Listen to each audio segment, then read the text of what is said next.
This year we're showing some special effects laser, and it's meant for professional applications. It's DMX only because it's built-in effects, glass effects, different kind of diffraction effects.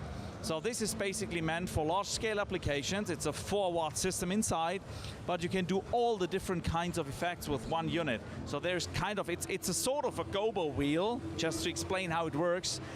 This is built in here. So this is the tarm dot. You can see that here at the wall where we do the projections in our booth. I'll add that to the video so you can see it. It's a really, really cool effect because you have all the different glass possibilities, the glass deflection possibilities you have with laser.